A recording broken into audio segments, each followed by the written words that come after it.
48 laws of power, शक्ति के 48 नियम।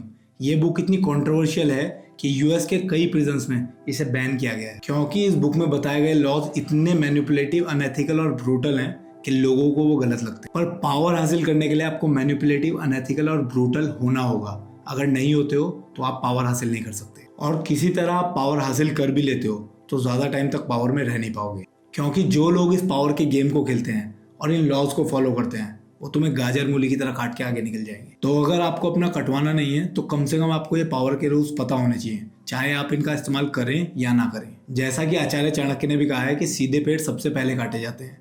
तो सीधा पेड़ मत बनो, ऐसा पेड़ बनो जिसकी जड़ें बहुत गहरी हैं और शाखाएं चारों तरफ फैली हुई। तो जो लोग इस पावर के गेम को समझना चाहते हैं वो इस चैनल को सब्सक्राइब कर लें।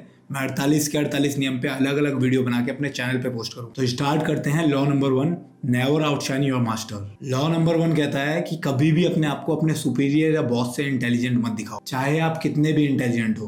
अगर आप अपने आप को अपने सुपीरियर से ज्यादा समझदार दिखाते हो तो आपको इसका फायदा कम और नुकसान ज्यादा होगा। यहाँ पे आपको ह्यूमन साइकोलॉजी में एक चीज को समझना होगा, जो है इनसिक्योरिटी, जो आप, मैं और हम सब में है। तो अगर आप अपने आप को अपने सुपीरियर से ज्यादा इंटेलिजेंट दिखाते हो तो आप उनकी इनसिक्योरिटी को ट्रिगर करते हो। कभी भी अपने सुपीरियर को गलत टाइम पे गलत तरीके से आउटशाइन मत करो, ये चीज सिर्फ उनकी इनसिक्योरिटी को ही ट्रिगर करेगी। इसकी वजह से आप अपनी जॉब या काम से हाथ धो सकते हो। जैसे कोई बच्चा बहुत ज्यादा इंटेलिजेंट है और टीचर की गलती को बार बार पूरी क्लास के सामने पॉइंट आउट करता है, तो उससे उस टीचर के मन में गुस्सा पैदा होगा और वो टीचर उस बच्चे की गलती करने का वेट करेगा। और जैसे ही वो बच्चा गलती करता है वो टीचर उसे उससे कहीं बड़ी पनिशमेंट देगा जितना वो बच्चा डिजर्व करता है। इसी तरह एक और एग्जांपल है 48 लॉज ऑफ पावर में लॉ नंबर 1 का, निकोलस फोकेट का, जिन्होंने मास्टर को आउटशाइन करने की गलती की और बुरा नतीजा भुगता। हुआ ऐसा, जब लुइस 14 राजा थे तो निकोलस फोकेट उनके फाइनेंस मिनिस्टर थे।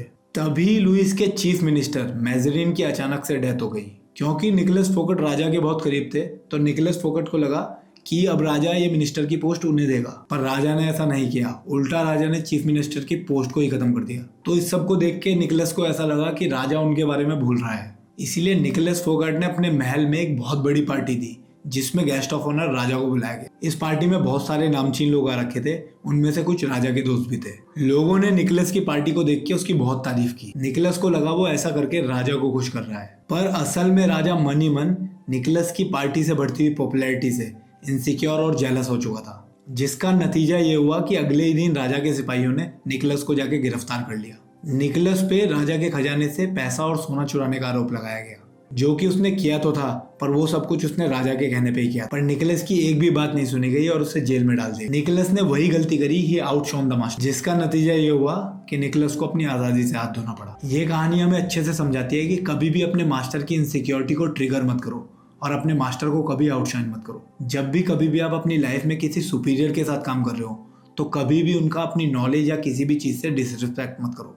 अगर वो कोई गलती कर भी रहे हैं तो उनकी गलती सबके सामने मत बताओ, और अगर गलती बताना जरूरी है तो उन्हें साइड में ले जाके पोलाइटली उनकी गलती के बारे में उन्हें बताओ, ताकि वो तुमसे इनसिक्योर ना हो। और हाँ, एक और चीज, जब भी वो तुम्हें कोई बात बताएं तो ये मत बोलो कि मुझे पहले से पता है, जबकि तुम्हें पता हो फिर भी उन्हें फील होने दो कि वो तुमसे ज्यादा समझदार हैं, वो तुम्हें गाइड कर रहे हैं, और अपने गाइडेंस में ग्रो होते हुए इंसान को सुपीरियर और ग्रोथ देगा। तो ये था 48 लॉज ऑफ पावर बुक का law number 1, never outshine your master. तो अगर आप इस पावर के गेम को और समझना चाहते हैं तो चैनल को सब्सक्राइब करें। मैं जल्दी सेकंड लॉ पे वीडियो पोस्ट करूंगा। तब तक के लिए कीप लर्निंग, कीप ग्रोइंग।